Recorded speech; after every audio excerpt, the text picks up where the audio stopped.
ZEE5 ಇರುವಾಗ ನೀವು ನಿಮ್ಮ ನೆಚ್ಚಿನ ಶೋಗಳನ್ನ ಎಂದಿಗೂ ಮಿಸ್ ಮಾಡಿಕೊಳ್ಳುವುದಿಲ್ಲ. ಅದು ಸಂಪೂರ್ಣ ಉಚಿತವಾಗಿ. ಪಾಥ ಅವ್ರು ಬಂದ್ಮೇಲೆ ಅವ್ರ ಹತ್ರ ಕೇಳಿ ಹೇಳ್ತೀನಿ. ಓಕೆ, ಆಮೇಲೆ ಮೀಟ್ ಮಾಡೋಣ, ಸರಿನಾ? ಓಕೆ, ಬಾಯ್. ಹಾಯ್ ಹೆಂಡತಿ. ಅರೆ, ಇದೇನಿದು ಹೊಸದಾಗಿ ಹೆಂಡತಿ ಅಂತ ಕರಿತಿದ್ದೀರಾ? ಹೆಂಡತಿನ ಹೆಂಡತಿ ಅಂತ ಕರೀದೆ, ಇನ್ನೇನಂತ ಕರೀತಾರೆ? ಈಗ ಅಫಿಷಿಯಲಿ ನೀವು ನನ್ನ ಹೆಂಡತಿ, ಅದಕ್ಕೆ ಹೆಂಡತಿ ಅಂತ ಕರೆದೆ. Not sounding nice? ಇಲ್ಲ ಇಲ್ಲ ಇಲ್ಲ, ತುಂಬಾ ಚೆನ್ನಾಗಿತ್ತು. ಆಕ್ಚುಲಿ ಪಾರ್ಥ, ನೀವು ನನ್ನನ್ನ ಅತ್ತಿಗೆ ತಂಗಿ ಅಂತ ಕರಿತಿದ್ರಲ್ವಾ, ಅದಕ್ಕಿಂತಲೂ ಹೆಂಡತಿ ಅಂತ ಕರೆಯೋದು ಚೆನ್ನಾಗಿದೆ. ಸರಿ ಬಿಡಿ, ನಿಮ್ಗೆ ಇಷ್ಟ ಆದ್ಮೇಲೆ ಮುಗೀತು.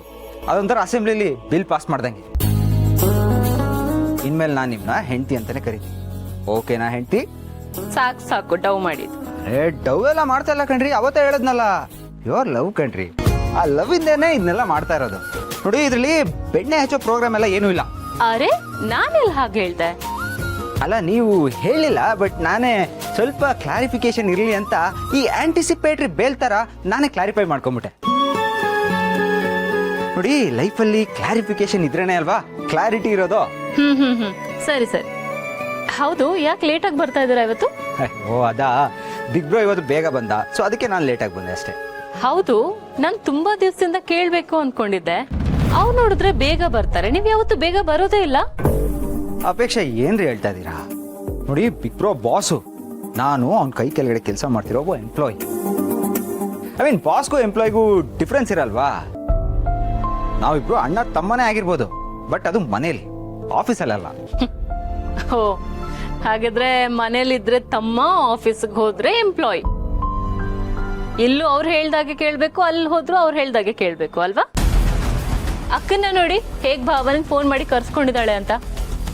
ಎಷ್ಟೇ ಆದ್ರೂ ನಾನು ಎಂಪ್ಲಾಯಿ ಹೆಂಡತಿ ಅಲ್ವಾ, ನಾನು ಒಂಥರ ಎಂಪ್ಲಾಯಿನೇ. ಇಲ್ಲಿ ಅಕ್ಕನ ಮಾತೇ ನಡೆಯೋದು, ಅವಳಿಗೆ ಬೆಲೆ ಜಾಸ್ತಿ. ಹೌದು, ಅದಕ್ಕೆ ಬಿಗ್ ಬ್ರೋನ ಕರ್ಸ್ಕೊಂಡ್ರ? ಯಾಕೆ? ಯಾಕೆ ಅಂದ್ರೆ ಹೊಸದಾಗಿ ಮನೆ ಕೆಲ್ಸಕ್ಕೆ ಬಂದಿದ್ಲಲ್ಲ, ಅವಳು ಹೇಳ್ದೆ ಕೇಳ್ದೆ ಮನೆ ಬಿಟ್ಟು ಹೋಗ್ಬಿಟ್ಟಿದ್ದಾಳೆ. ಯಾಕೆ ಹೋದ್ಲು, ಎಲ್ಗ್ ಹೋದ್ಲು ಅಂತ ಅಕ್ಕಂಗೆ ಫುಲ್ಲು ಟೆನ್ಷನ್. ನಾನು ಅವತ್ತೇ ಬಡ್ಕೊಂಡೆ, ಓವರ್ ಆಗಿ ಆಡ್ಬೇಡ, ಯಾರನ್ನ ಎಲ್ಲಿಡ್ಬೇಕು ಅಲ್ಲೇ ಇಡು ಅಂತ. ಈಗ ನೋಡಿ, ಆ ಮನೆ ಕೆಲ್ಸದೊಳು ಹೇಗೆ ಕೈ ಕೊಟ್ಟು ಹೋಗ್ಬಿಟ್ಟಿದ್ದಾಳೆ ಅಂತ. ಸರಿಯಾಗಿ ಆಯ್ತು, ಹಾಗೆ ಆಗ್ಬೇಕು ಅವಳಿಗೆ. ನನಗಂತೂ ಒಂದು ಲೋಟ ಹಾಲು ಕುಡ್ದಷ್ಟು ಖುಷಿ ಆಯ್ತು, ವಿತ್ ಕೇಸರ್ ಅಂಡ್ ಬಾದಾಮ್.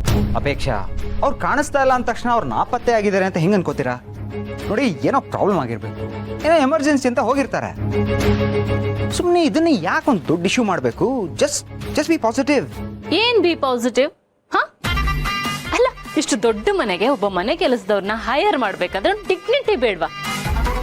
ನಮ್ಮ ಅಕ್ಕ ಅಂತೂ ಮಿಡಲ್ ಕ್ಲಾಸ್ ಬುದ್ಧಿ, ಅವಳು ಇರೋದೇ ಹಾಗೆ, ಲೋ ಕ್ಲಾಸ್ ಅಲ್ಲೇ ಯೋಚನೆ ಮಾಡ್ತಾಳೆ, ಯಾವತ್ತೂ ಹೈ ಕ್ಲಾಸ್ ಲೆವೆಲ್ಗೆ ಬರೋದೇ ಇಲ್ಲ. ಇರ್ಲಿ ಬಿಡಿ, ನಾನು ಯಾಕೆ ಅವಳ ಬಗ್ಗೆ ಮಾತಾಡ್ಲಿ? ಸುಮ್ಮನೆ ಅವಳ ಬಗ್ಗೆ ಮಾತಾಡಿ ನಾನೇನಕ್ಕೆ ಕೆಟ್ಟೋಳಾಗ್ಬೇಕು? ಅಪೇಕ್ಷಾ ಪ್ಲೀಸ್, ನೋಡಿ, ಅದಕ್ಕೆ ಬಗ್ಗೆ ಏನೇನೋ ಮಾತಾಡಬೇಡಿ. ಅವ್ರು ಏನು ಅನ್ನೋದು ನಿಮ್ಗಿಂತ ಚೆನ್ನಾಗಿ ನನಗೆ ಗೊತ್ತು. ಅಪ್ಪ, ಎಲ್ರೂ ಅವರು ಸಮವಾಗಿ ನೋಡ್ತಾರೆ, ಹಾಲಂತ ಮನ್ಸವ್ರು. ನಾನು ಸುಮ್ಮನೆ ಇದ್ದೀನಿ ಅಂತ ಅವ್ರ ಬಗ್ಗೆ ಮಾತಾಡ್ತಾನೆ ಇದ್ದೀರಲ್ಲ, ಟೈಮ್ ಅವ್ರ ಬಗ್ಗೆ ಮಾತಾಡಿದ್ರೆ ನಿಮಗೆ ನೋವಾಗ್ಬಿಡತ್ತಲ್ವಾ? ನನಗೆ ಗೊತ್ತು, ನೀವ್ ಯಾವತ್ತಿದ್ರು ಅಕ್ಕನ ಪರಾನೆ ಅಂತ. ಕೊನೆಗೂ ನಿಮ್ ಬುದ್ಧಿನ ತೋರಿಸ್ಬಿಟ್ರಲ್ಲ. Apeksha just wait.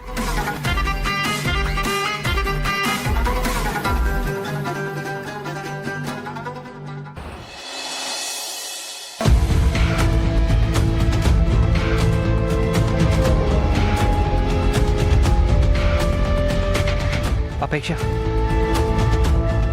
ನಾನು ಆ ಥರ ಹೇಳಲೇಬಾರ್ದಾಗಿತ್ತು.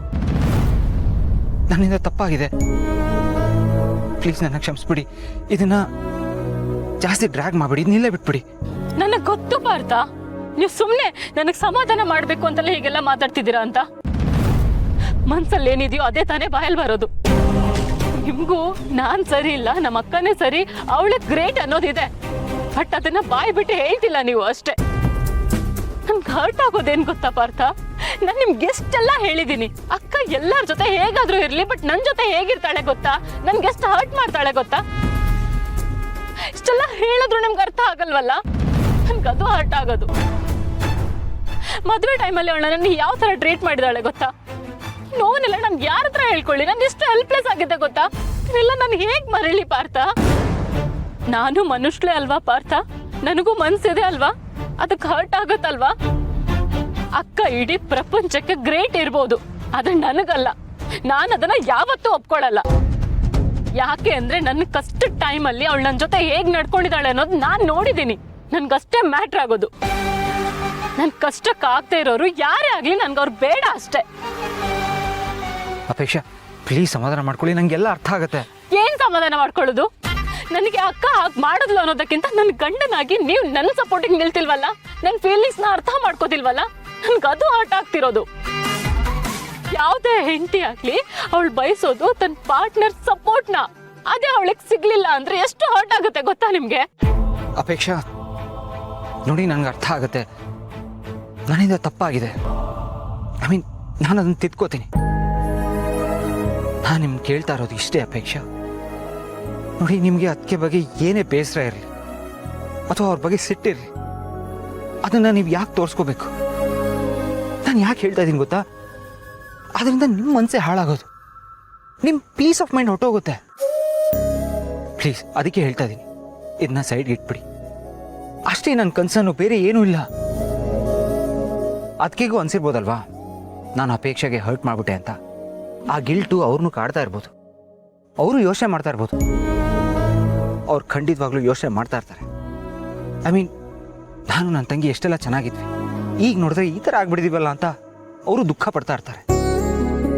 ನೋಡಿ, ನೀವೊಂದು ಸ್ವಲ್ಪ ಮನ್ಸು ಮಾಡಿದ್ರೆ ಇಬ್ರು ಪ್ಯಾಚಪ್ ಆಗಿ ಆರಾಮಾಗಿರ್ಬೋದಲ್ವಾ? ಅದನ್ನ ನಿಮ್ಮ ಅತ್ತಿಗೆ ಹೋಗಿ ಹೇಳಿ. ಅವಳನ್ ಕಮ್ಮಿ ಇಲ್ಲ ಪಾರ್ಥ, ನಿಮಗ್ ಗೊತ್ತಿಲ್ಲ ಅಷ್ಟೇ. ಅವಳು ಎಂತವಳು ಅಂತ ನಾನು ಚೆನ್ನಾಗಿ ತಿಳ್ಕೊಂಡಿದ್ದೀನಿ ಗೊತ್ತಾ? ಅವಳ ಇಮೇಜ್ ಗ್ರೇಟ್ ಅನ್ಸ್ಕೊಳ್ಳೋದಕ್ಕೋಸ್ಕರ ಇನ್ನೊಬ್ಬರ ಇಮೇಜ್ ಅನ್ನ ಡ್ಯಾಮೇಜ್ ಮಾಡೋದಕ್ಕೂ ರೆಡಿ ಇರ್ತಾಳೆ. ಒಟ್ನಲ್ಲಿ ಅವಳು ಗ್ರೇಟ್ ಅನ್ಸ್ಕೋಬೇಕಷ್ಟೇ. ಅವಳು ಎದ್ದು ಕಾಣಿಸ್ಬೇಕು ಅಷ್ಟೇ ಅವಳಿಗಿರೋದು, ಇನ್ನೇನೂ ಇಲ್ಲ. ನೀವ್ ಯಾಕೆ ಅವಳ ಮುಂದೆ ನನ್ನ ಬಗ್ಗೆ ಮಾತಾಡೋದಕ್ಕೆ ಹೋಗ್ತೀರಾ? ನೀವ್ ಯಾಕೆ ನನ್ನಿಂದ ನಿಮ್ ರಿಲೇಶನ್ಶಿಪ್ ನ ನಿಮ್ ನೆಮ್ಮದಿನ ಹಾಳು ಮಾಡ್ಕೋತಿದ್ದೀರಾ? ಅವಳ ಮುಂದೆ ನನ್ನ ಹೆಸರು ಎತ್ತೋದಕ್ಕೆ ಹೋಗ್ಬೇಡಿ, ಅವಾಯ್ಡ್ ಮಾಡ್ಬೇಡಿ. Apeksha okay, Apeksha I'm really sorry. ನೋಡಿ, ಇನ್ನು ಯಾವತ್ತೂ ಅದಕ್ಕೆ ಪರ ವಹಿಸ್ಕೊಂಡು ನಿಮ್ಮ ವಿರುದ್ಧವಾಗಿ ನಾನು ಮಾತಾಡಲ್ಲ. ನೋಡಿ, ಇದನ್ನೆಲ್ಲ ಹೇಳಬೇಕಲ್ಲ ಅಂತ ಹೇಳ್ತಾ ಇಲ್ಲ, ನಾನು ಮನಸ್ಸಿಂದ ಹೇಳ್ತಾ ಇದ್ದೀನಿ.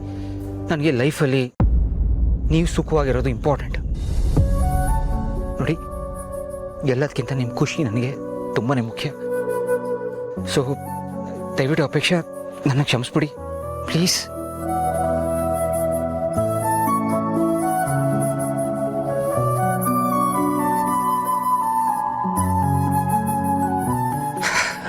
I'm really sorry. ZEE5 app download ಮಾಡಿ ಎಲ್ಲಾ ಸಂಚಿಕೆಗಳನ್ನು ಸಂಪೂರ್ಣ ಉಚಿತವಾಗಿ ನೋಡಿ.